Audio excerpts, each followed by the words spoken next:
I'm the guy that was on the street down there. My name is Matt Russell. I am the new president of the Colorado Springs Astronomical Society, and I'd like to welcome everybody to our January meeting. Before we really get started, I would like to introduce our officers. So obviously my name is Matt Russell. Jim Urim, right there, is our vice president. Jill Furman, right here, is our treasurer. Fred Goodman, our esteemed secretary. Steve Warner, right there in the red shirt, is our member at large. Our social director and public relations individual is George White. He is in Pittsburgh at the moment. Jill is perhaps going to be helping him out a little bit with that. We have trustees. I saw Floyd Glick somewhere. There's Floyd, and then Scott Donnell right there. When we get to the committee heads, I will kind of introduce those folks at that time. Another person I'd like to recognize is Brian Gibson, our special interest group leader, and then our librarian is. Did I miss anybody on my list? I don't think I did. What I wanted to do first of all is, I know we're all here at the Space Foundation. I wanted everybody to know that they volunteer the space for us every month. We have to provide a couple star parties for them, but I would like to take the time and thank them and for their hospitality.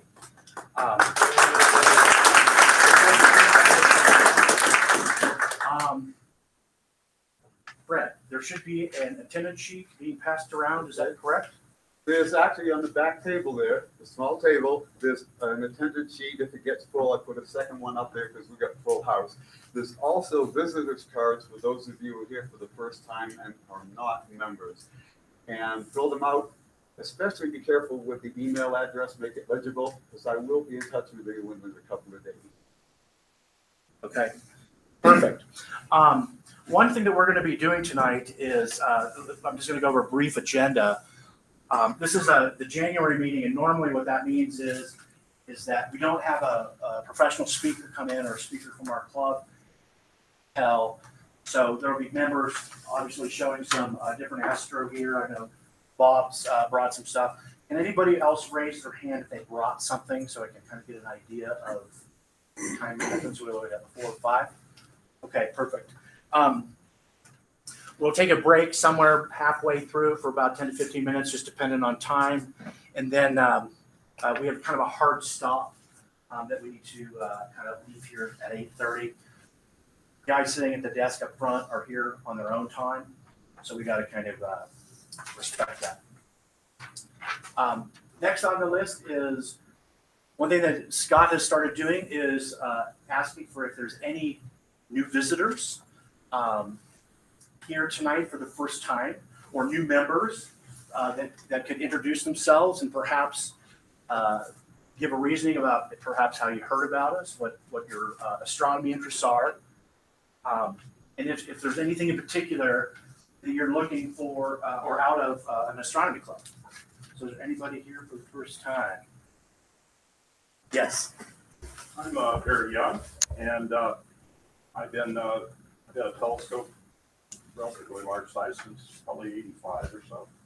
I love astronomy, and actually became acquainted with you guys. I was up at the start party up at Force and Fossil Beds, so I'm excited about it. Right on. I just the last couple of years I've been building the latest iteration of my scopes, so Awesome. looking towards it.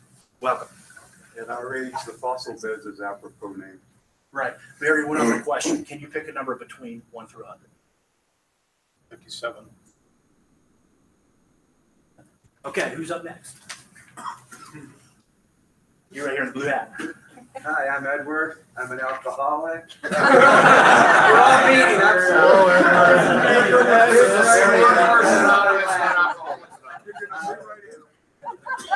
My wife is Andrea. This is our first meeting. We were at the Fossil Fest too. We had a great time. Andrea had a telescope years ago when she was a child, and kept saying, "You gotta get a telescope." So her Christmas wish list was a telescope. So we bought her one. Santa brought her one, and we just love to look at the stars and everything. And this is a good club, and we want to be part of it. Right on. What did Santa bring her? You're lucky they're giving that one away up there tonight. Edward, yes. Number 1 through 100. 33. You, sir. My name is Jerry Bernice, my wife Pam. When I was 10 years old, my dad sent away to Edmond Scientific and built me by grinding a mirror, a 6-inch reflector. And that's when I became interested, but then I strayed in other ways. And now I'd like to re-engage, and we're interested. We don't own a telescope right now, but we're looking for one. So Great. Nice to be here. I need numbers from 1 through 100 for both of you. 57. Already said. Oh, well, that's probably why I read it out. Okay. 82. 28. Doesn't know about Lance's scope for sale. Might be perfect. Possibly. Next. I'm Barbara Versteeg. No special desires in terms of what I want from tonight, but I always love just looking at the night sky, and it's hard to do around here. Back in northern Minnesota, you have a much better view. We're in northern Minnesota. Well, we used to vacation up there. I'm from Minneapolis originally. I lived in the Twin Cities for 12 years, was a member of the Minnesota Astronomical Club, and still have a place up north of Brainerd. Wonderful. So I'm sure you've heard of that area before. Yes. Number from 1 to 100. 65. Okay, who's next? I thought I saw, yes, right there. Matthew Downey. I got into astronomy when I was 12 actually, but got out of it. I recently got a 4.5-inch Orion Star Blaster earlier last year. I just moved here in November. Found out the club online. Must get back into it now. I also got into astrophotography and got a solar filter for the solar eclipse. 2017. Yeah, get back into it. Great. One thing I mentioned Brian Gibson here. We have an astrophotography SIG, which stands for Special Interest Group. Where each, he'll can go over this in his notes, but they meet once a month and discuss different processing techniques, software, that sort of thing. Might want to talk with him at our break. So Pick a number. pick a number. Go to 27. All right. All right. Is there anybody else? Yes. Hi, my name is Sarah White. I'm actually the sister to Stephen White over here, for those who know. Yeah. Oh, sorry. She's the upgrade. Yeah, so I have a master's in theoretical physics, so that's sort of what I'm doing here. I'm sort of interested in all this kind of stuff. I would love to do some outreach. That's kind of my main focus, outreach. And yeah, educate those who have a love, who might have a love for science but don't know it. Cool. I need a number. Has 56 been taken? No, it is not. All right, 56. Do we have anybody else? Okay. The number that I chose was number 32. Okay. Edward is the proud new owner of the International Dark Sky Association 2018 calendar that we received in our mailbox.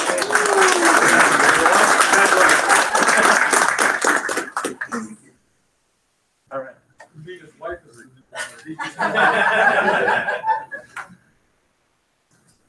I know this seems like forever ago, but we had a Christmas party back at the beginning of December over in Area 51.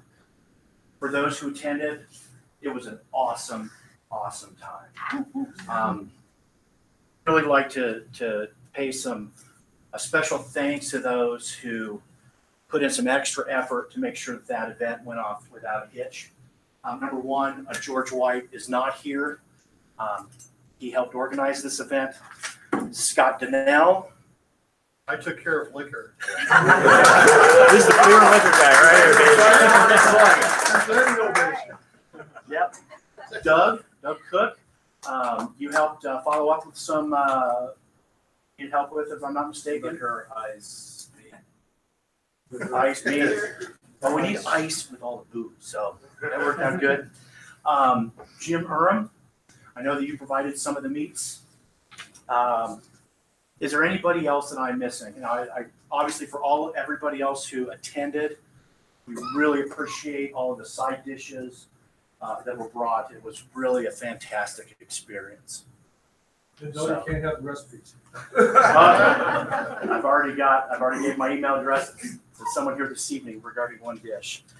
One thing that I really was impressed with at that event was the time that Scott spent acknowledging everybody in the club who'd really stepped up to the plate. He gave credit where credit is due. He recognized, a lot of individuals, and I was kind of taken aback by that because it was so neat for a club our size to see the amount of volunteering that's going on, the amount of commitment and effort that people are putting forth. Now, one thing I did notice, however, is that the person that was doing all the recognizing didn't get any recognition. So what I would like to do is I'd like to do a little recognition tonight of Mr. Donnell. I would like him to come up here, please. He didn't think he'd ever have to come up here again. Hoping to avoid that. Right. I have a couple things. I have a really quick story.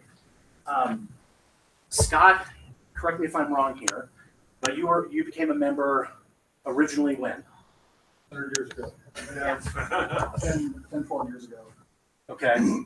Remember a while, and then you kind of left. Well, because it was just a small group of people that would attend, and there was really no effort paid to welcoming new visitors and new members. And I was just kind of sitting off in the corner, and everybody ignored me, so I went, I was done. But it was time to clue that, so give another chance, so I did. Right. So you came back, and then you held the office of the vice presidency. I did for Okay. 4 years. Well, I have an interesting story about the night of the presidential election. His presidential election over at the East Library. You ran that election. I ran that election because I was at the time I was a trustee, and trustees deal with elected offices and handling elections. So I had a very interesting situation. So we had this election at the Pikes Peak Library. I don't know, there's probably 30, 40 of us there. Jim West was the current president. So we do the election, and I get all the tabulations back, and I'm going through the tabulations, and ooh. So then I start tabulating again, and I tabulated one more time. And I can't remember, I think Tom DeClue was actually sitting next to me. I had him go over it. You won that election by one vote. And Jim was so happy. Well, that's my next point. I don't know. I think we announced the winner at the end of the meeting, and Jim West approached me, and he's like, "Man, how much did I lose by?" And I'm like, "You really want to know? You really want to know?" Just one thing to add to that. When I talked to Jim, what I wanted to do was to run for president the following year, and somehow we got our wires crossed, and he nominated me for that Oh, no, year. he didn't wire cross He didn't? anything. The word is burnout. Yeah, he wanted to sit back and just heckle you. So when I told Jim that he lost by one vote, or I said Scott had won by one vote, anybody who knew Jim, he's a very positive man.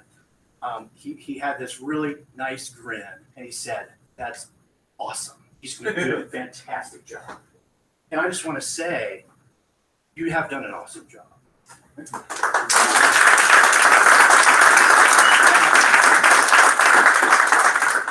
I did something a little behind your back, I have to admit. The first I asked a couple club members, probably about 10 members, to tell me what your impact was from the club's perspective, if there was a personal perspective, or anything of that nature, anything that they would like to say. So I have a whole bunch of wonderful paragraphs that I received. I know we're taking a little time of this, but I think it's very important. It's all about me, so it's fine. Yeah. Because I'm so humble. Right. So I just want to read some of these, and they're very good. I'm very great that Scott accepted my request to rejoin the club when we as a club did a poor job of making him feel welcome the first time around. I personally and greatly appreciate all the time and effort he's put into improving the club since. It's probably the most significant reason we are positioned to move to the next level and become a leader among all surrounding clubs in the country.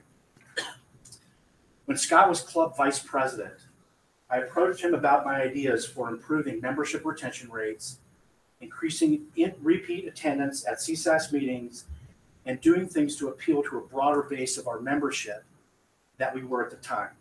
Scott listened to my concerns, and we discussed opportunities on how I could help. I was short. It was a short, what's up type presentation that Scott gave the club years ago, and his support of bringing something like that back that led to the institution of the popular monthly What's Up presentations that are now part of the monthly club meetings. As president, one of Scott's first actions was to refine how the land committee prioritized and executed projects. Working with Al as land committee chair, they created a Starry Meadows master plan document and instituted a process for defining cost, schedule, performance of a project by using a project planning document. As club president, he also took the lead on inquiring the membership on CSAS priorities for consideration. Scott is still an active member of the land committee, and his leadership and insights into planning and execution have been invaluable to execution of projects on the property, including the observatory that is currently in work and the solution for electrical power that is being planned. Scott has also been instrumental in creating and encouraging leadership manuals for each of the officer positions. This was and continues to be an instrumental part in making the jobs of new recruits easier, as well as streamlining the organizational methods of each position. At Starry Meadows, Scott has worked diligently with Tom Zimmerman and Al Schlafly and others to get the observatory plans in place. He also has been ensuring that the master plan moves forward for electricity, water, and other facility improvements. Although I don't use the facility myself, the future looks very bright, but not at night, we hope, for improved use of land, thanks to his leadership and hard work and the hours he puts in. When Scott took over as president, he made it clear that he wanted to ensure a welcoming attitude towards visitors and members alike. Some personal notes. Scott has taken time to work with Eric White on his science project and helped him make it through his RMSS youth presentation talk about spectral analysis of Uranus and Neptune. Eric got some great one-on-one time with Scott and his spectroscopy observing equipment. George could probably say more, but I think this probably was a great encouragement to Eric to continue exploration of the different aspects of astronomy there is to offer. Scott has helped me personally with information on setup and use of my astro equipment. He took a special interest in the building process of my observatory. He also was helpful in problematic dealings with one of my light polluting neighbors, volunteering to meet with him and I and discuss the situation. Even more importantly, he has been a very helpful neighbor with projects around my property. Even though he has stepped away from direct leadership roles, he can always be counted on to help wherever is needed. That has been true in the past and will continue in the future. Scott Bruce and Jim West all volunteered when Eric contacted them out of the blue back around 2012 because he was doing a third grade school science project on the solar system that required some experts to be involved. We wrote to the Colorado Springs Astronomical Society because we were new to town and we didn't know anybody. Scott Bruce and Jim responded, came to Eric's school, helped him with his exhibit, and encouraged him to come to a CS Astro meeting. From that point on, all three of them took Eric under their wings, mentoring him and encouraging him to become involved, to learn and try new things. Scott has continued to do this to this day, encouraging Eric at every turn, providing him with new opportunities and pushing him to be a better astronomer and grow as a person. This has been tremendously important to Eric's development and has contributed immensely to his success in school. Eric completed this past weekend the Colorado State Math Competition Finals, and his continued interest in astronomy and desire to become a scientist and an astronaut. He's well on his way to doing just that, and Scott's mentorship is a big part of it. That's awesome.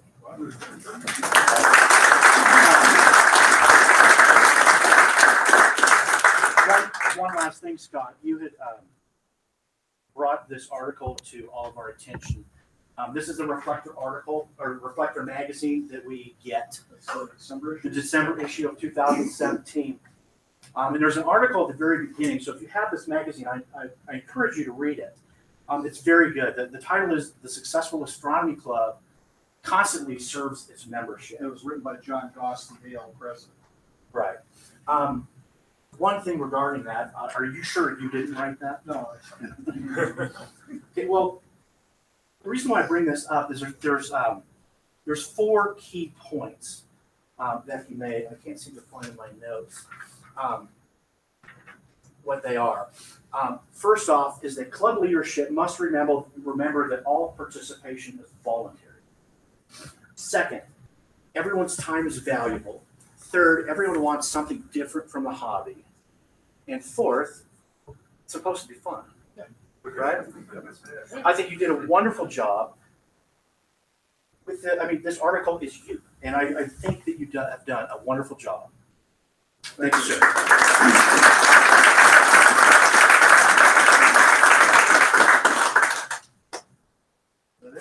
Okay. One last thing, and that is just so you all know that I'm continuing on as trustee. I was appointed that position by the board. And last Thursday, Matt and I attended a workshop at Pikes Peak Library District. It was a grant, basically a workshop on grants and grant proposals. We're attending one this Thursday and then another one in February. You and I are working on, and my focus as a trustee will be to seek out funding to further projects at Star Meadows, funding from corporations and funding sources, foundations, and so on. So we've got to continuing on to make things better. Yes. I would suggest that you poll the membership for someone who has good experience in grant writing, but I will not point the person out tonight. Someone with some corporate experience, maybe? I know somebody, but they've got to be willing to volunteer. Because guess what? We are a volunteer organization. That's right. All right. We are. But I know someone who has some great skills at it. Excellent. Excellent. Awesome. Thank you very much, Matt. Thank you very much, everyone.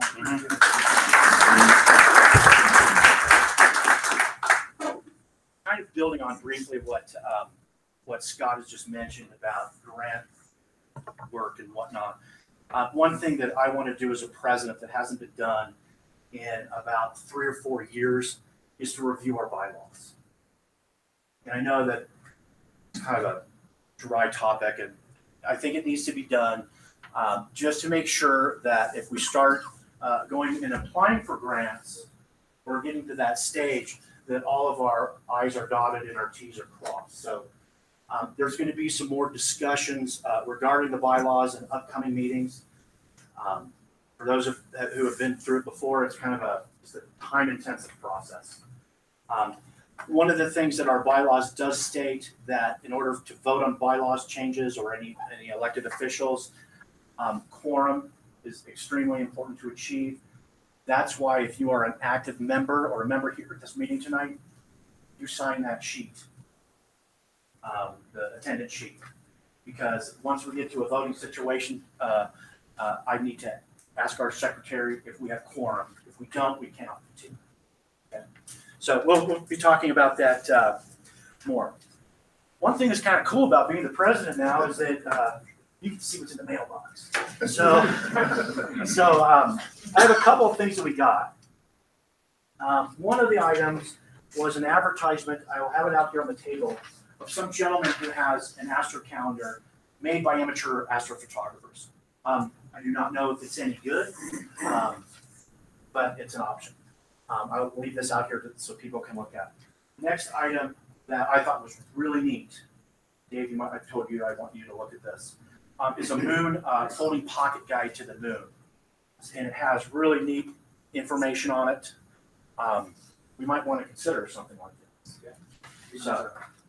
So those two are up here for review. Do you have an Alcon video ready to go? We can do that. If you don't have the link, I can give it to you. I got it. One second. Give me a minute. Okay. I can talk about it just for a minute. I can move on. Items is what's up? What's up? What's up? Hi, Mr. Dave. What's up? You got to do that. We'll just get that going and I'll come back to that. I had roommates that worked for East LA when I was in college, and it was what up. But that was when my college days back then. So I'm Dave Warner with the Colorado Springs Astronomical Society. This is a pretty short what's up February. All of our planets are in the morning sky, so you got to be willing to get up early in the morning. And I'm not. So, but we're going to talk about a morning event that may cause you to want to get up in the morning and actually go see not only this one event, but also the different planets that we have up. So next slide real quick. Well, what do we have? Of course, we have tomorrow night, we got the first quarter moon. We're going to do some outreach at one of our local elementary schools. Those kids are going to get real excited to be able to look at the moon. Looks like it's going to stay clear for us, cold but clear. And we'll look for that lunar straight wall and some of those other cool features that we see at a quarter moon. On the 31st is the lunar eclipse. It's also a super moon. It's the second one of the month as well, right? So I typed the Tom Cod moon if you're reading one calendar I got. Did you have something, Floyd? Why is the blue moon gonna be blood red? It's a blue moon, blood red super moon. It's the largest super moons of the year, and it's 2 moons in a single month. It gives it the blue moon, but we're gonna have a lunar eclipse also that morning. So lots of things going on. Good chance. Super. And then there won't be a full moon the whole month of February. So good chance to get out and see the moon while you can. So it's going to go dark. You know, that's probably a meme in Facebook right now. But let's go on to, here's the schedule for the full moon or the lunar eclipse if you want to see it. We've had a couple of schools in the local area that want us to come out with telescopes. So if you're interested in supporting one of these schools and going out to one of those elementary, middle schools with a telescope in the morning, and you can go look at the planets that are up. We're talking like 6 to 7 in the morning here, early, right before work on a Wednesday, me too. But that's an option. If somebody's interested, let me know, and we'll schedule you to work with that school. We have 2 or 3 local schools that would like some help, if you want. If not, fine, get up in the morning, go see it yourself. At 3:51, the penumbral eclipse begins. We get into partial at 4:48. 5:51 is when the total eclipse begins, and we get to maximum eclipse at 6:29. And it ends at 7:07 a.m., which is exactly the same time that it falls below the horizon, which for us in Pikes Peak being in the way that's off probably about 30 minutes, really. Because of course, the mountains. So we do have an opportunity to see the eclipse. We won't see it all the way through to going back to full moonlight again. But as I was telling one of the school teachers, with giving them different ideas on what to do with their kids when they're looking at the moon, if we're not able to support them, is look at the moon through a straw, and you'll see that even through a tiny little straw, that moon will still be there in its full glory. Kids are surprised because of the illusion of the moon looks really big against the horizon. And lots of different other activities that you can do, and of course looking at those other planets out there. Be cold, dress warm, but good chance to see that. Next slide, please. And then there's Ceres asteroid is at opposition. I copied these off of these binder charts. It's there next to Leo. Let me drop the lights just real quick on this so you can get an idea of what we're looking at. We have the constellation Leo and Gemini there. That square is a pretty good track on how to find that object, and then that's a closer up view. This came from the Heavens Above. You can go to the Heavens Above website very first where you'd be able to see this this asteroid at opposition. Next slide, we'll tell a little bit about it. It's the first asteroid. It was discovered on January 1st, 1801 by Giuseppe Piazzi. It was demoted from planetary status in 1851. Sounds familiar with Pluto, right? So Pluto isn't the first to be demoted from a planetary status. It's at 587 miles in diameter, so it's the largest object in the asteroid belt between Mars and Jupiter. It's now a dwarf planet where it got demoted to. It takes 4.6 years to orbit the sun. So I can't remember the magnitude. It's right around 6, 7 mag. Closer to 5 at opposition. Is it 5 at opposition?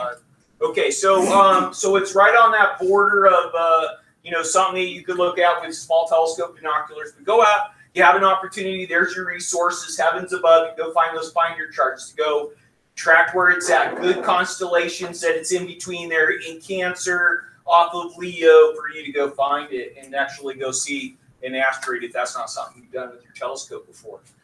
I think that's actually all that I have for the what's up here, but I have one more thing I forgot to add, and I want to talk about it. There's actually 2 comets in the evening skies. I have the finder charts if anybody wants to come up and take a look at them.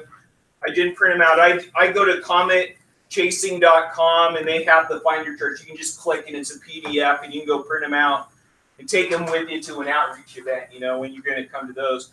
And one of them is up there right by Pleiades right now. So I tried to find that up at Florison. I missed out, but it was also really cool.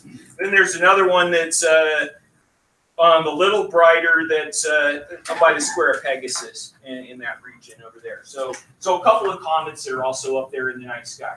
In the next coming months, we'll be getting those planets into our evening sky, so we'll have more opportunities. And I'll have more to talk about when we get to talking about some of our outreach events that we have coming up. So that's what's up. We'll talk again next month. Thank you.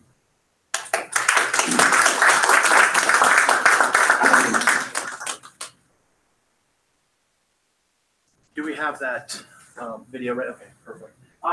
This is a quick 3-minute video of, it's kind of an advertisement for an event that's coming up in Minneapolis at the beginning to middle of July. It's from the Astronomy League. It's called ALCON 2018. That stands for Astronomy League Conference. They're having a conference there. It's a big conference where there's a lot of vendors, a lot of activities going on in the space industry. It's hosted by the Minnesota Astronomical Society, and it's a phenomenal video of just seeing what some clubs can do when they put their mind together and build an observatory, or in their case, observatories. So I'd like you to take a look at this. Just to give a brief introduction, when you see the observatories in this video, they have 5 pieces of land that they use. They have 2 different observatories. They have several paramounts. They have several larger scopes. Some of their stuff is on state park land. Others is private. Very similar to our Starry Meadows. So go ahead.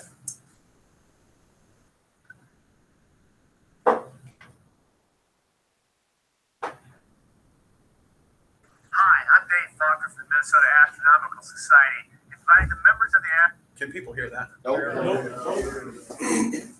Can you stall for 30 seconds? You want the lights? Stall for 30 seconds. Stall for 30 seconds. How's your tap dancing? We'll talk. We'll go to the next section and come back. Does anybody have any for the last month and a half? Floyd. I saw the conjunction of Mars and Jupiter and Saturn. When did you do that? I did it at home. I walked over to the park and tried. Early, 5 o'clock, 4 o'clock. Christopher? No?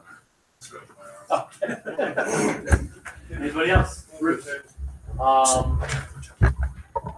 The unofficial first light on the Pikes Peak Community College Rampart Range Campus Observatory occurred on Saturday. It wasn't very exciting because if anyone remembers the weather, it sucked. There was moon, and I got cocky enough, I rolled over and found Neptune. But it was first light unofficially. Eventually, sometime in the next several months, we're hoping to be able to get to official first light ceremony, of which the entire club will be invited to. So what you're saying is you saw the cloud nebula. A lot of cloud nebula. A lot of cloud nebula. All right. Anybody else? Yes. Since I haven't actually got polar alignment done, I've used that openness to see many wonderful things with my binoculars. The Pleiades, the double-double, I got the CM31, and of course, M42. Both those last two were just amazing in binoculars. Right. I have one. I was just on vacation in the Cayman Islands, and one of the things that I wanted to see was Omega Centauri. Now, I didn't have a telescope there with me. However, one morning I did get up at about 4 or 5 in the morning and drove to the southern edge of the island. I found a dark spot with no high pressure lights or whatever, and I was able to see Omega Centauri naked eye. So that was pretty cool. You think we're good? Find out.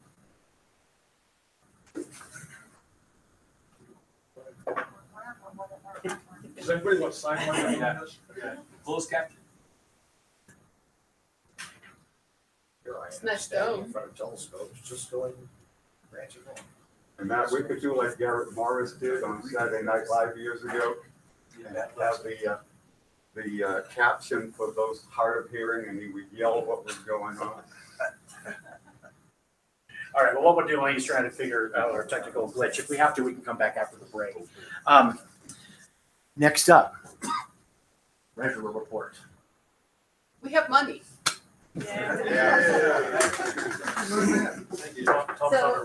So instead of doing this on a monthly basis, since our money doesn't change that fast, we'll probably do it quarterly. So at the start of the year, we have approximately $26,000 in liquid assets. So I'm just going to call that cash. And by the end of the year, with our approved budget, we'll have $8,000 more, which will bring us to $34,000. That's a pile of money we're sitting on for the moment. And most of our thoughts about that involve ways to develop our land. Since we will be doing quarterly treasurer reports, if any members have any questions, they can contact Jill at treasurer@csastro.org. David, do you have anything in terms of outreach? I do. I have a couple things. One I didn't bring. I had a bunch of stuff going on. I wasn't able to bring it, but we got a whole box that Tom gave me at the board meeting.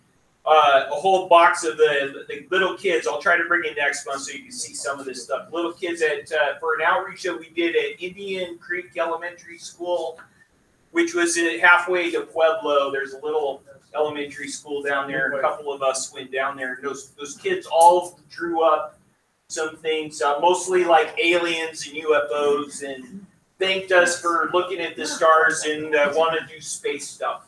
So that was really cool, and it hits the heartstrings really well.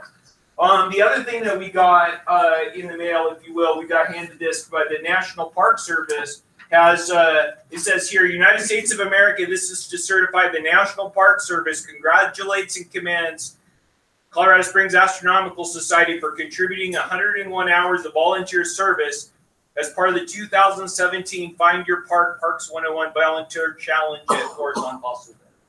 So we continue to work with the Flores-on Fossil Beds and go to those dark skies up there and really enjoy the skies. And in January, we had 70 people at our last event. So they are getting, and they've told us before, they're getting more people coming to our dark sky events that come during a whole weekend. So that's the kind of contribution that they're seeing from us as members of Colorado Springs Astronomical Society that is providing to that park. The other thing that we're doing is we're working with them on, they're going to be going for their night sky, dark sky certification. So we're going to be working with them on helping them with the elements of applying for that and getting the right submission in so they can get a dark sky certification done. The other things that we did, we had already a busy January. Got a couple of more events coming up in January. As I said, 70 people at Florissant Fossil Beds back on January 12th. Nice clear night. We could do a lot of observing reports out of that. Lots of different great things to see. M81, M82 starting to pop up. Of course, Andromeda Galaxy, double stars, nebulas, of course, Orion Nebula, lots of different things that we saw up there. So it was a lot of fun. We also did Skyway Elementary, which is, I guess, an old favorite of Jim West. And they reached out to us, and they were doing a STEM family night. And Ralph and Bruce and I went out there for that and showed them the stars and did some activities with them, had a good time. And then Discovery Canyon Space Day was the next night. That was with the Cool Science and the what's the name of that group? The National Space Science Technical Institute guys that do the MESO Observatory. They wanted us to come out and help with telescopes, so we went out and supported that. My telescope was still bigger than theirs. Bruce, they showed him, how we can do what we do with our telescopes, and Bruce gave a talk there. He also gave a talk, Bruce did, at Garden of the Gods on Sunday, snow day.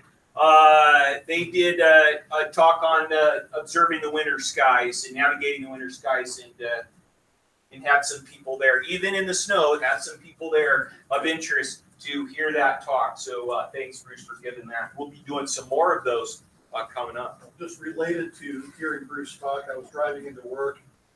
It was about the time of the KRCC looking up, and it was a segment that Bruce had did. So yeah, we still have those. We'll do it next. We still have those talks that are going on also on the radio on KRCC on our the What's Up talks there as well. So those. Okay, what's the? This is looking up in Southern Colorado. This is looking up. So two events that I got coming on tomorrow night is the Jack Swigert Academy. It's just elementary school. We got a quarter moon, as I mentioned. We're gonna go look at that moon with the kids, do some lunar observing with their telescopes. The kids are really excited about that. We look forward to that tomorrow night from 5:30 to 7:30. And then on Saturday, I'm doing something that we haven't done before, and that's a CS Astro and the Dinosaurs. And we're going to be up in Woodland Park at the Dinosaur Resource Center, Rocky Mountain Dinosaur Resource Center. And for the first activity, we're going to be playing around. I got about 3 different activities to do with the kids. That's all about black holes and gravity, and I could use astrophysicists, people that want to do outreach, want to come help me. I'm happy to have you. That's 11:30 to 1:30, so just a couple hours up in Woodland Park. I could use some support with that. Pretty simple stuff. I bought some balloons and some aluminum foil, and we're going to demonstrate, how mass doesn't change in different sizes of an object and things like black holes and things. So fun stuff. I'm really excited to see how that's going to work. And then on the lunar eclipse night, I've got a Cub Scout talk to about 20 Cub Scouts. We're going to talk not during the morning with the lunar eclipse, but it'll be a full moon that night, so we'll have plenty of moon stuff to go and do and share the moon with those kids. The one other thing that I want to mention, this will be is on the 2nd of February. I don't think I have this on the official calendar yet. Coronado High School has an astronomy club that they set up, and they have an astronomy class that a teacher is teaching. And they asked if we could come out and help them with a astronomy scavenger hunt that they're doing. And what we would do is they already have telescopes. They already have different students doing different posts. but we would help supplement them with our own telescopes. And we would, the kids go around to the different scopes and have something different to look at. And that's completes their scavenger hunt, is going to look at all these things. That helps their astronomy club. It helps their astronomy classes because they have to do a lab type of activity and event. That's on Friday, February 2nd from 6 to 8 p.m. If you want to come out, I'll put it up on a calendar. You can look at that. If you want to come join us, you're welcome to. For everything else that we've got going on, you can look at our calendar and see. I try to post where they're at, when they start, when they end, what we can see when we're doing outreach, and whether it's a public event or a private one. And you can let me know via the outreach email if you have any questions about any of the outreaches that we're doing. So Dave, I have one question. When is that big Space Foundation Star Party? Do you remember the date on that? Is that in February? I do. The one coming up is on the 28th of February. So that's the night after our club meeting in February, if I have the club meeting dates right. Yeah, the 28th is when that Space Foundation meeting will be. So we'll have a Star Party right here at the Space Foundation, and that supports us, as he mentioned, as Matt mentioned at the beginning. It supports that in exchange for us having this meeting space, that we do these Star Parties with them, and we're going to do. Yes. That's one of the three. One note about that particular Star Party. There is a large attendance number that they estimated, which was around 250. So piece of cake. We can handle that. All right, we can handle that with one astronomer. Throw that out. That we're gonna need a lot of help. 600 people at the Garden of the Gods. With that. 200 is a piece of cake. Yeah. So we'll start having Venus appear by the end of February. So we'll have at least one planet to look at. Okay. All right. We're going to move on quickly to some of these committee reports. The first committee that I wanted to talk about was the RMSS committee, which stands for Rocky Mountain Star Stare. It's a star party that the club puts on down in Gardner, Colorado, annually. It's been going on for now 100. It just seems that way. It seems that way, right? 32 years it's been going on. Tom DeClue, our RMSS chairman, is not here, but we can wave to him on the camera. Bruce will be providing a quick update regarding that. Oh, okay. I'm a former chairman, so hi guys.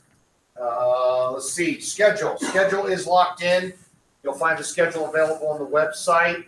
There are a few little things that are fluctuating, but we've got some great presenters coming in this year, including folks from the Southwest Institute, and specifically the one I always love is Fran Bagenal. She's going to be talking about Jupiter, one of her favorite subjects. This is if you want to see someone who gets wound up on some subject matter, watch Fran. She's good at that. Merchandise. Doug Cook is working with Rex, our merchandise person, for getting the final stuff for shirt and hoodies collections. So we should be good on that in the future. Food service. We've had a glitch. The food truck will not return this year. Conflicting issues. I know everyone loved her. She was fantastic. I loved her minion. Her minion was hilarious. But we found another food vendor in Walsenburg that looks very promising. They've got a 95% commitment. 5% can grow, so we got to watch out for that and take care of it. They're hopefully going to plan a final decision very soon. Right now, we've got 3 major vendors coming, and we're still working to bring back my personal favorite, the meteor guy. Yeah, because there were so many happy faces holding that giant lunar meteorite going, oh. So they're looking at that. Instead of having them clumped up, we're going to try to have a vendor row this year so the vendors are not as crowded around and make it central for everyone else.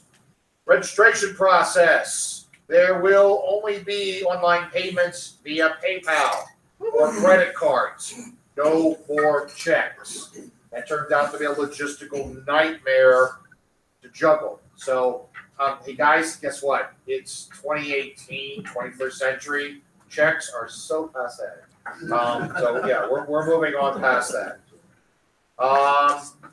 We are hoping to go live with registration around the 3rd or 4th of February. So stand by on that. That's about it. Great.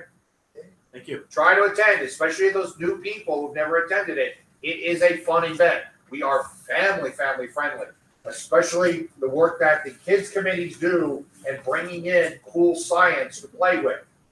The hardest part we have is keeping the adults away so that the kids can play, because the adults want to play. It's so much fun. All right. Okay. Starry Meadows Committee. Al? Wow.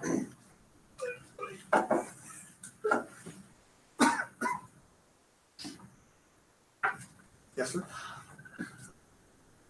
Okay, Starry Meadows, mostly due to the season, has been pretty quiet. We're not doing too much down there. Probably will ramp up again come the end of February and March. But the most important thing that's happening is that after 22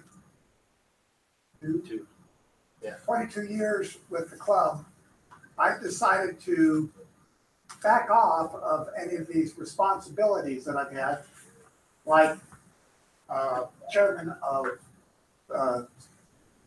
Starry Meadows Committee, and pretty much any volunteer work that I do with RMSS. So I know a lot of guys like Bruce who I always used to go, no, you're doing that wrong. No, you're doing that wrong. I'm always doing something wrong. So, You can do outreach. Huh? You can do outreach. I can do I can do more outreach. So I know not too many people know this, but I passed one milestone at the beginning of this month. I'm now 70 years old. And I decided today, it's about time that I do, yeah, I know. We got a lot of people that are 70 years old. So they're going, right? Ralph, where are you? Yeah, exactly. It's still vertical. So, yeah. Happens every morning, and it's a good thing, right? Yeah. Just don't buy green bananas. Exactly. The one thing I was going to mention was that, so I really felt like the new leadership in the club has really got a get up and go attitude, and I'm excited about that. I think that's great. Me, myself, at my tender young age, my get up and go has kind of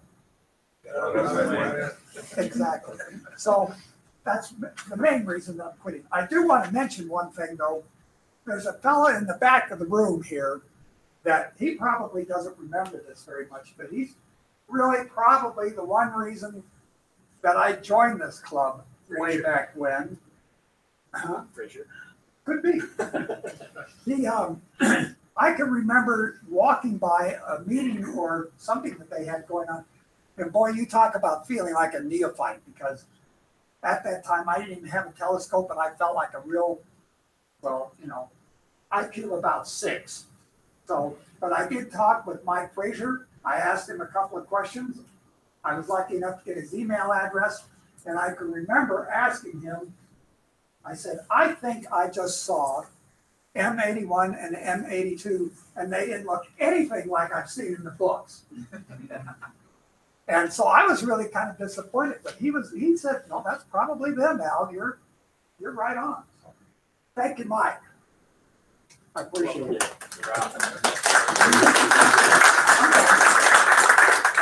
When I learned this news on Sunday, I was a little surprised, but understanding. As we get older, I get it. I do. I get it. One thing though that kind of struck me, in your email, was the fact that you had said because of selfish reasons, and I kind of read that and I had to reread it, and I started talking with you more when I talked with you yesterday. I wanted Al to put together a little resume of what he has done for the club over the last 22 years. And I think we're gonna learn how unselfish Mr. Schlafly has been over these 22 years.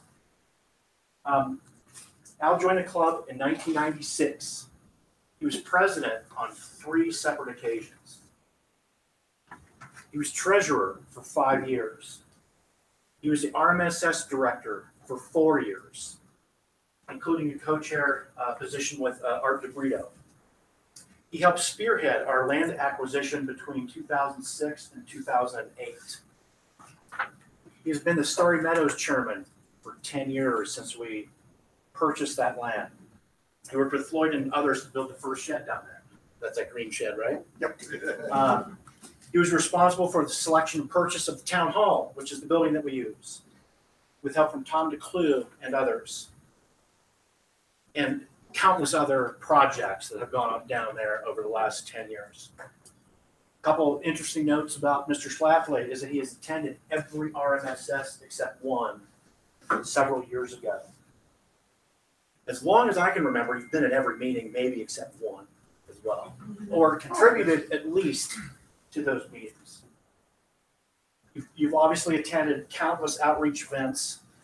You've won multiple awards, Outreach Award, the Double Star Award, the Lunar Award, a Galaxy Award, the Globular Cluster Award. And during the same time frame that he was doing this, he was actively involved with the Boy Scouts of America. He was a Scoutmaster for 6 years and president of a local hunting club. So there is nothing selfish about wanting to take some time for yourself and to do what you feel that you need to do. We all really appreciate what you've done.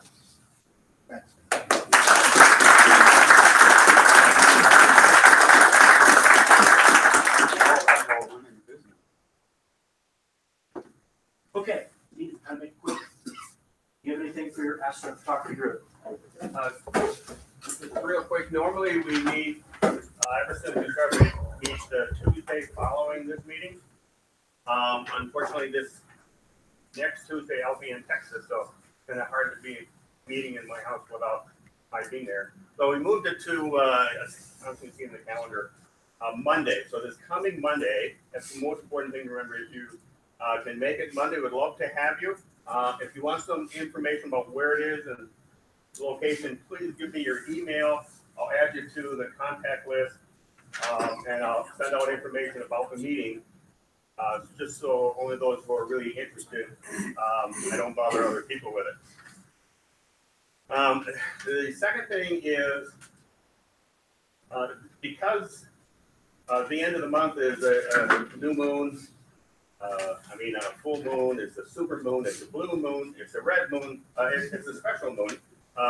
We decided as a group that we're going to actually try to do some capturing using a lucky imaging technique with various telescopes. Now, if you don't have a telescope, that's okay. You can come, especially if you have a little flash drive. I'm hoping this will all work out, but at least bring a flash drive, and you can use one of the telescopes that are there to capture the images necessary. And then, given the amount of time what we have in there, we'll also go over how to process with that technique your own photos of the moon in a view that you probably never thought you could achieve. So that's this coming Monday, and that should be an interesting time.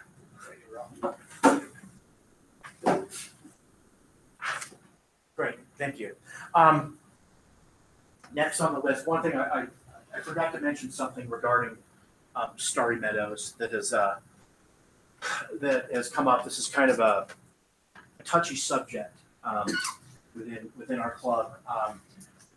We were notified several months ago that there has been a complaint regarding a violation of covenants down at the Starry Meadows property.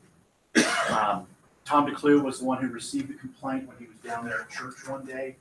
It has to do with a violation of bylaws that specifies that you cannot keep campers on the RMSS property or the Starry Meadows property for extended periods of time.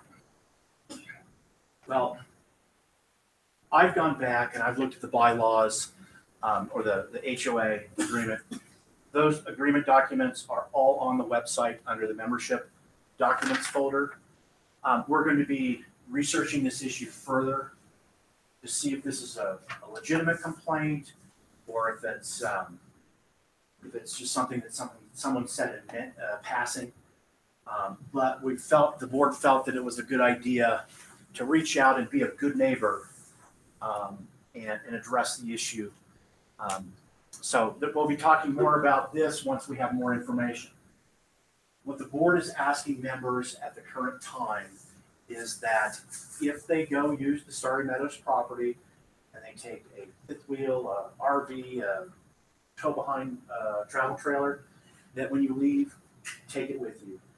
Just so that we can alleviate this problem, or hopefully alleviate this problem without aggravating a situation further until we can get a resolution. So until further notice, we would appreciate it if you would do that. We will discuss this further at more meetings.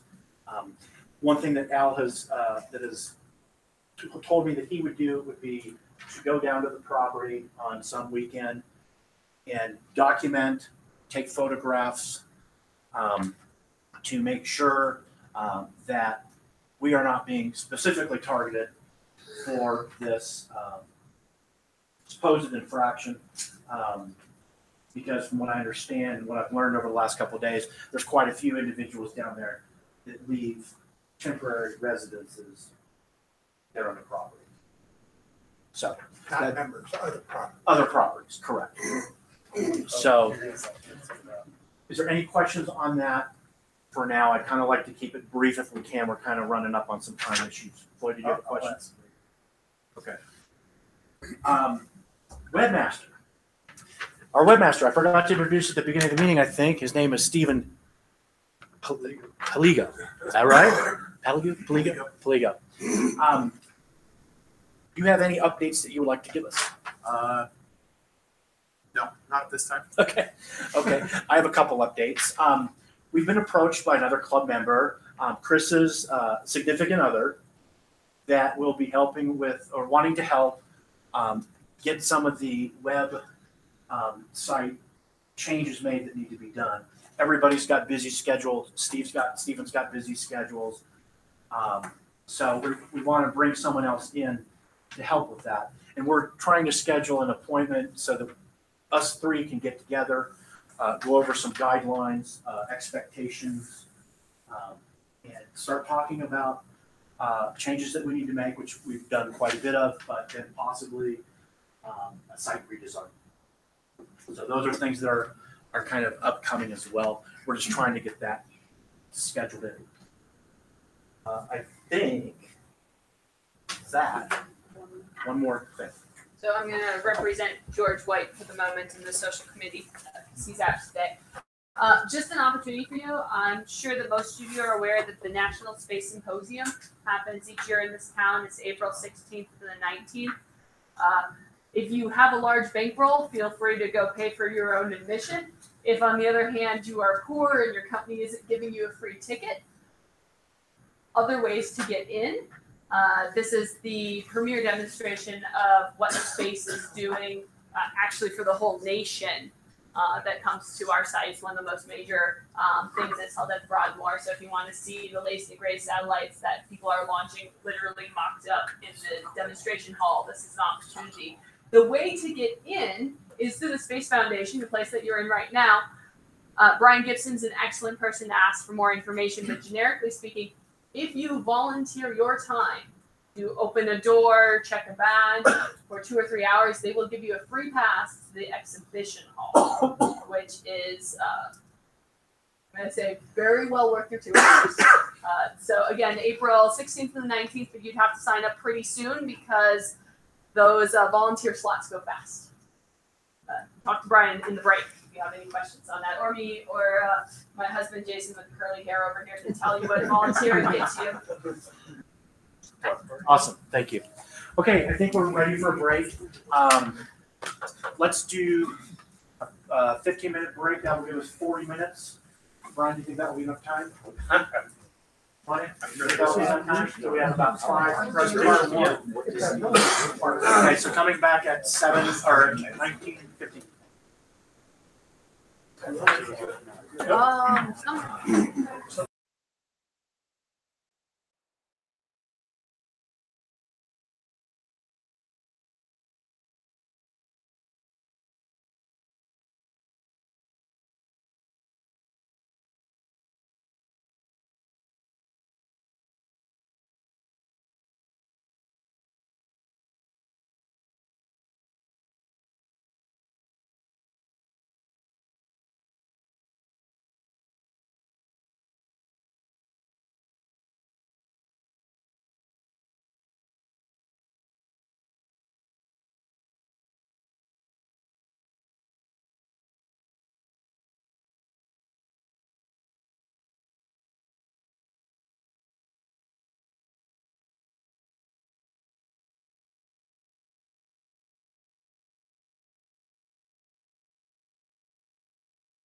When you get that going, if you mention Something right now. So it's help, right? You should really. Okay, we're gonna get going here. First thing is a reminder to sign your name on the attendance sheet. We would really, really appreciate it for quorum and upcoming meeting. Bruce, you had something real quick. Yes, those folks who attended the eclipse with us that signed this sheet of mine, which I greatly thank you, because this is fantastic. Of all the astronomy club folks who were there and so forth, I did a print of it. So if you'd like a copy of it, please come and see me. I've got plenty of them there for all that. I want to make sure everyone got a copy because that was fun. That was a very shared astronomical event, and I loved everybody that was up there. That was fantastic. Question?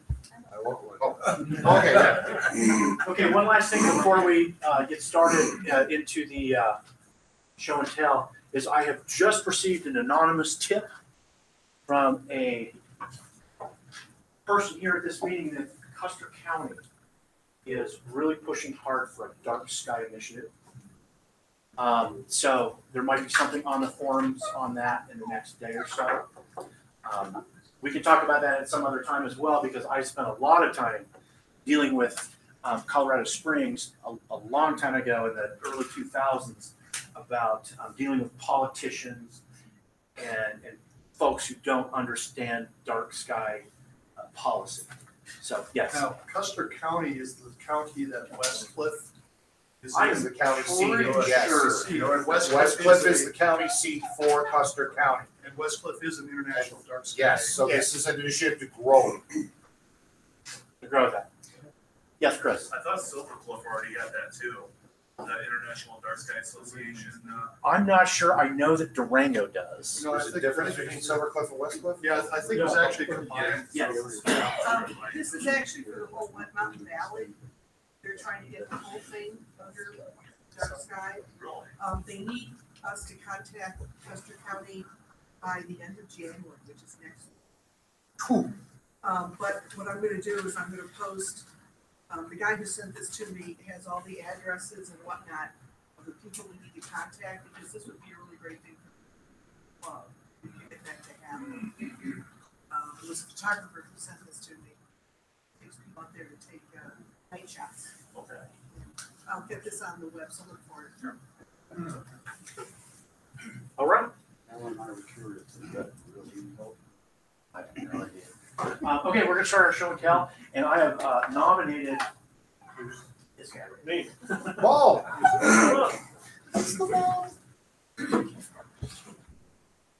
All right. About a year and a half ago, I bought a 3D printer and I've been playing with 3D printers since this fall. I designed some spinners that kind of look like galaxies. They're kind of fun. But there's a huge community of 3D printers that these guys have. And I was on a website called Thingiverse, which is the universe from things, and ran across something, and so I printed it out. Oh. Does anybody, those that know what this is, know? What does everybody else think this is? Joystick. It looks like a microphone. Or video. This is so cool. Rocket launcher. Really had to guess. What? You have a guess? What? What? What? Something. Why did you say that?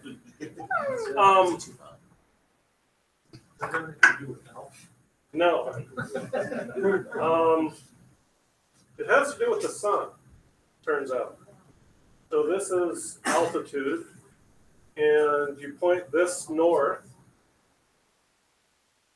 And what happens is if you have the sun, or something close, when you shine this through here, you end up with a digital time. Yeah, that's it. So it's 13 something, and if I come down here, it's 1240, 11 o'clock. Digital sun. So it's a digital sun. That's amazing, that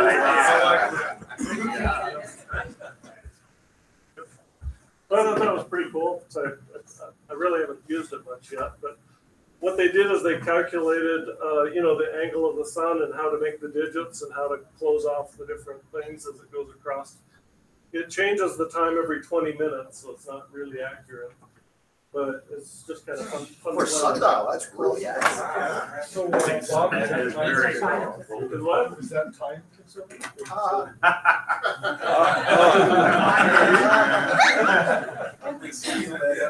So anyway, if you want to come up afterwards and look at it, feel free to. Have you taken that up to Boulder to see if their clock is? No, I haven't. Bob, is that it? That's it. Okay, who would like to go next? Brian, you're up. Okay. Keep that around. If you hold it up and rotate it, you can see the numbers. No, the other one. All right. Actually, I have two things. I want to share. Perhaps some of you have seen these devices. Maybe there's Sky Telescope sells them, and they're white or they're red. And the nicest thing is you can dial them. That's as dim as it gets, buddy. Anyway, you can dial them bright and dim like that. And I always thought that was kind of neat because sometimes you go to star parties and somebody always brings a really bright, 5,000 watt red flashlight. I'm probably one of them. You are one of them. You are one of them. So anyway, this would be a really great idea. And so just for the fun of it, it's not available yet, but my son, which designs things like headlamps and things like that, all kinds of different things, and sells them on Amazon, said, hey, you like astronomy, what could astronomers use? So I kind of came up with a design, and we're kind of going back and forth exactly what's going to be in it. But the idea is that if you like astronomy, the idea of it being variable is really nice, but this is really limited. You pay a heck of a lot of money for this. So it's going to actually be something closer to this, but it will have all the kind of functions that would, not just for astronomy or astronomers, but almost for just about everybody. It has 10 different things that actually connect with it. One, it'll be something that will have a band so you actually could wear it on your head. And it will have infinitely variable red or switch from red to white, and you don't have to go bright to dim. I mean, it starts dim kind of a thing. And also, I happen to be a believer that a dark amber is actually a whole lot more useful if it's dim than red because you can actually read it. And so that might be an option as well. Also, it will have a bottom which can screw into one of these things so you can clamp on anything, bang it on so you can actually put it on your telescope. If you have steel, if you don't, then you wind it around something like that. There's a whole bunch of different functions, but that's something which is in the process just because we can. Yes, like that. That was kind of interesting. Okay, second thing is, as I'm getting really close to 72. And I'm forgetting more things. I had put together some pictures here, so you're going to have to kind of imagine them on the screen. The first picture is a bunch of people at like Starry Meadows looking up at the sky. Beautiful night, nice and dark. And that's the way we like to think of the way astronomy takes place. It's really comfortable, nice and cool, but it's beautiful dark skies and stuff. Well, my next slide here, if you look at it, is someone had a telescope that they left out in the snow blizzard. And the snow, it's all encrusted with ice and snow, and you can barely recognize the telescope. That's not the best reality, but that sometimes happens. Another one was people freezing, trying to, with all they had on at night, trying to set up their telescope. Now that I'm getting closer to that 70 mark as well, I'm thinking, boy, I don't think I want to be out at 3 in the morning when it's 5 below zero or something like that. I mean, I'm going to be waiting for 30 degrees or 40, it used to be I could do that stuff. So I started thinking, well, how can I do my astronomy or look at stars and be comfortable? Have you ever thought of that? Well, as you get closer to 70, you do. So as some of you are probably aware, I've just finished building an observatory in my home. And I'm thinking, that's nice out there in the summer, but gee, in the winter it's kind of cold. I don't want to be outside. I want to be in the warm house. And when we go to Starry Meadows, if I go in March or February, you can have some really cold nights there. I would like to be in a tent or a camper or a car being warm. So it's kind of a selfish thing, I guess. But so this is my kind of first attempt. I'm in the process of setting up my observatory so I can run it from inside the house. Not just inside the house, but anywhere. And so I have here an example. This is a telescope which I have most of the equipment attached to it. Real quickly describe how it works. The nice thing about it is it kind of looks complicated. It doesn't have to be this sophisticated. But if, for example, this is a computer. This whole thing here is a computer that actually has Windows 10 Pro that comes with it. And I have added a little chip in there that gives it another 256 gigabytes. So it's pretty powerful. And then I looked around in my toolbox because I used to do videography and photography and stuff like that. And so I found an old little monitor that, hey, I can hook that up to it. But when you set it up for remote, the idea is you have to come out at least once if it's not set up permanently. Put the tripod down, put the telescope together, do a polar alignment, and there are many ways of doing it. This particular one has a little device here where I can put in a polar scope, or if you're serious and want to do a better job and you're going to take longer photos or something like that, I have a pole master which I can attach in here, and then that aligns with the North Celestial Pole. And thanks to a couple others in our group who found a better way to make it even more stable, I can actually take it off and attach it to here so it's really accurate. And so I can take longer photos. But once it's set up, it can be really accurately set up pretty quickly. And then this can just be adjusted left or right. So it can set up pretty quickly.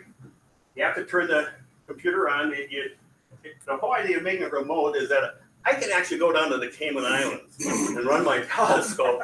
Well, that'd be kind of cool, wouldn't it? Or if you're at a star party, you set it up, and while everybody else is freezing, you just go in the car, turn the thing, and then you run it from within there.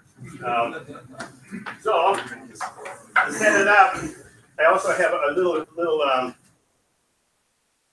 pad here, which allows me to. I guess I have to turn it on. That's one thing you do have to remember. Okay. I'll just, I won't spell out a thing here, but let's open up Sequence Generator Pro, for example. What I will use to do the capture. Now this is opening up, it's setting up, and then I will be all ready to pick something I want to see. This actual device here will track. I'll still have to find it because this doesn't have a go-to, so that part's not automatic. But if you had a little go-to thing, then you could do that as well. But you get it set on something, and you can do the alignment, the focusing, everything right on the scope.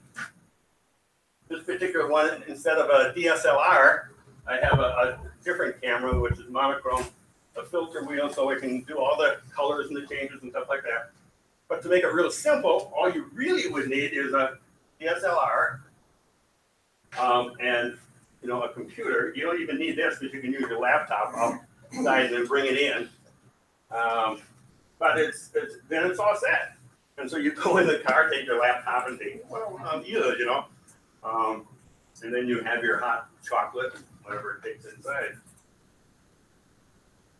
The real advantage I like about it is that not only can you go inside and be warm, but you can set up a sequence here which says, okay, this sequence, I'm going to take so many photos. And maybe it'll take 2-3 hours to run. Why? You just go to sleep and set an alarm clock to wake up and, hey, it's all done, you know, and have it closed down. Even the next morning, in case it rains or something, then you got a problem. But the whole concept is this can be done on a very simple, limited basis as well. There's one they make that it's like I think it's $180 for the whole computer. The setup's got the Wi-Fi, and so you set it up. You go in your tent or camper, and then at RMSS, you're not going to freeze in the middle of the night, and you can run whether it's a small one or a large one. It works pretty well. So that's what I wanted to show. Great, thank you. Okay, who else has something to share? Bruce, anybody else? Would you like to go, or Tom? I like what?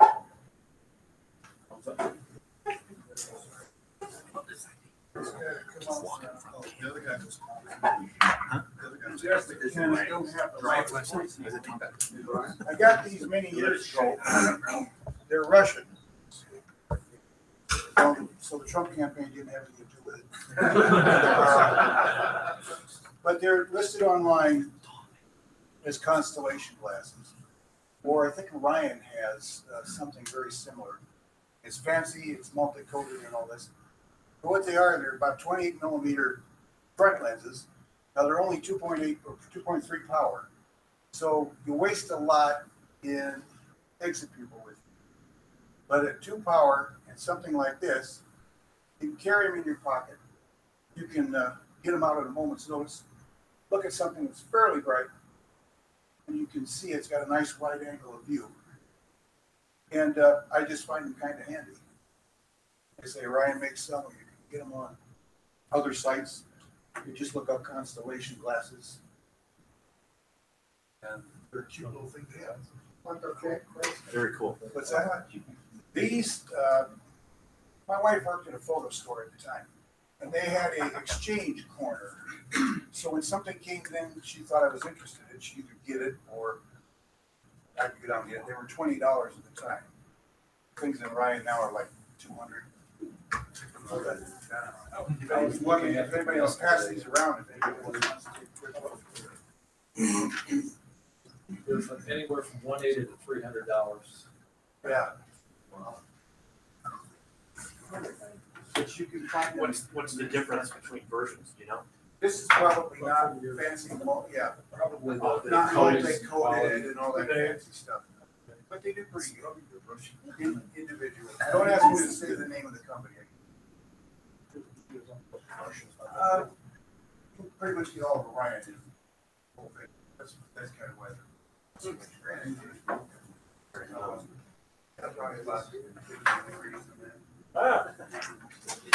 Okay, one thing before we move on to Bruce is if anybody has a name tag that they've requested to be made, Walter's over there.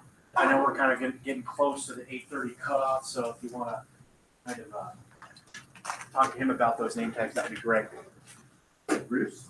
So I have an hour to talk. Yeah. An hour? Well, that's what 15 minutes. Time's up. Okay. Anyone who knows me that for quite a while I've been doing some good teaching and I've been learning a lot more about the field of astronomy than I'm going to borrow the top of your box. Than I expected to. And certain individuals in this room, and I'm looking over at Steve, have encouraged a new aspect of collecting. Now, if you've done astronomy long enough, you realize that having a telescope is expensive. If you do astrophotography, you're insane because of how much money you spend. Then there's the other realm for those of us who don't photograph. We collect rocks. These are special rocks. Through the various means, I've been building my collection of special rocks. That love is also instituted why last year we brought in for the first time a meteor vendor to Rocky Mountain Star Stare. Well, this year I made an investment in a new type of something you rarely see done. This is a palisade meteorite, an iron guard, and a stony for here. The rest of this is zebra wood. But as I've discovered, this thing's sharp, but this is pure meteorite, not blended Damascus. This is the actual meteorite cut and so forth like that. So I thought everyone would find that very fascinating. This one has a small niche out of it up here, which I think makes it wonderful character, and I can make up all types of stories about who I left that little piece of metal in. But if you want to get a chance to seeing, this is wonderful because it represents the three primary types of meteor: stony, iron, and stony iron type meteorites. And what's beautiful about this is the etching on the palisade portion here. You get to see the Wittgenstein lines beautifully. They're a little wide compared to other pieces, but they're beautiful specimens. If you want to know the specifics about each of the meteors for these ones, I took the time to put it on the front of the case so I could always reference it and so forth like that. So if you would like to see something you probably don't get to see very often, what started why I wanted one of these, I teach archaeoastronomy at Pikes Peak. I've been studying the Egyptians. Guess what Tutankhamun had in his case? A meteor knife blade. I went, oh, I am going to have one. So, Daddy bought himself a toy. But take a look at it, please do. Hey, I didn't take that long. I'll leave it up here for people to see.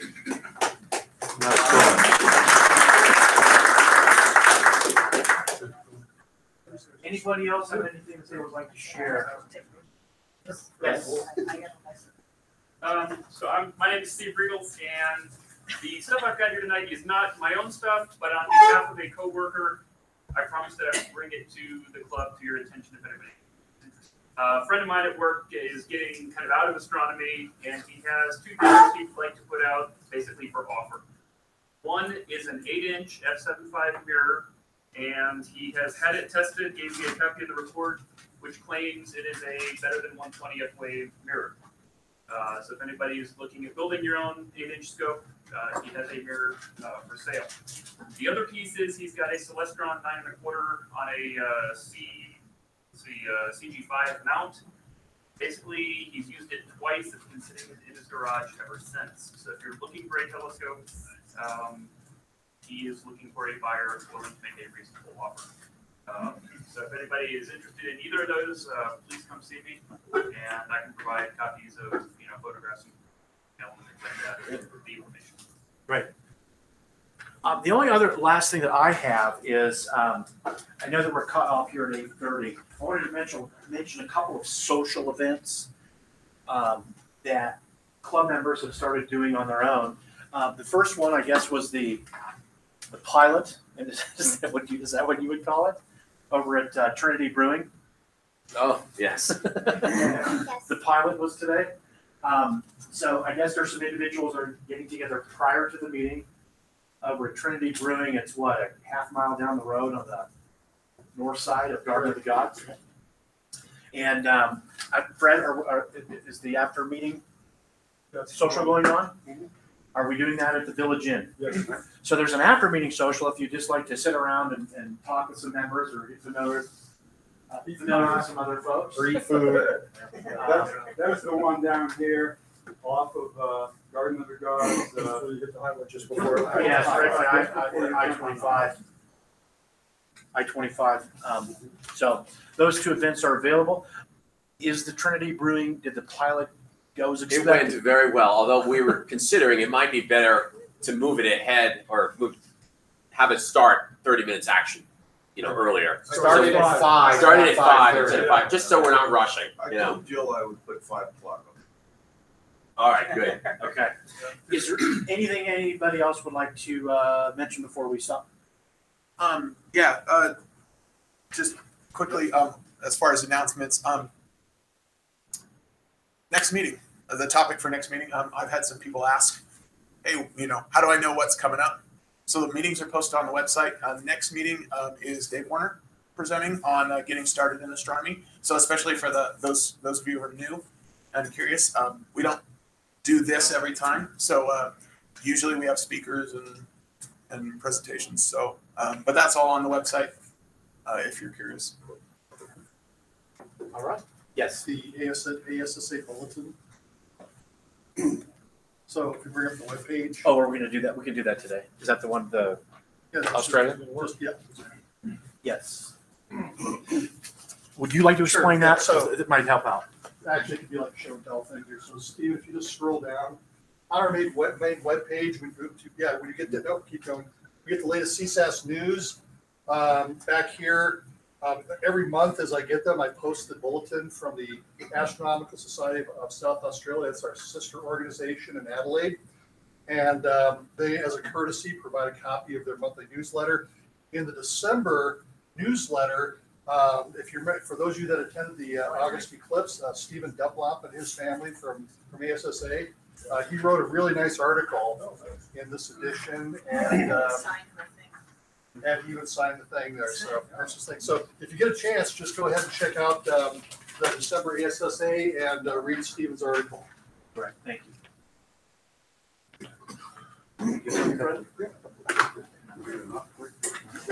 Sit around.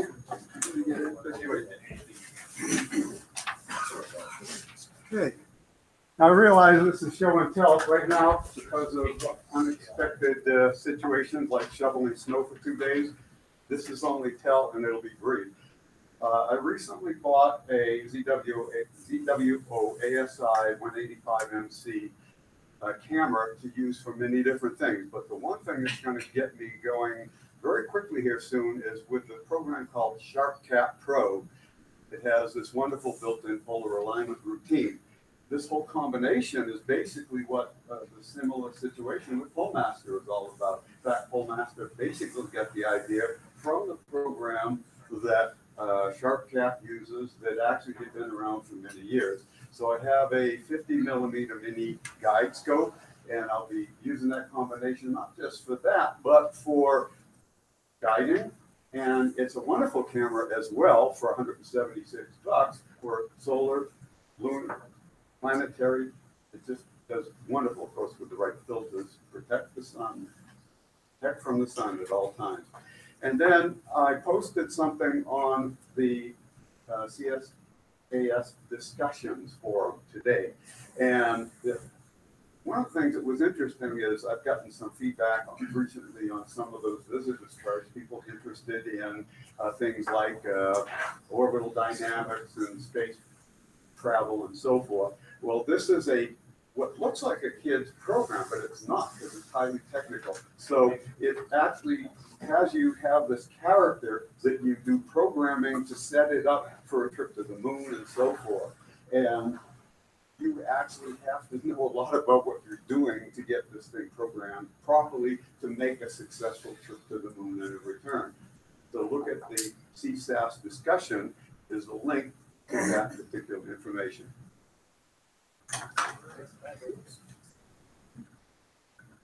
Anything else? Okay, I think we are adjourned. Let's go.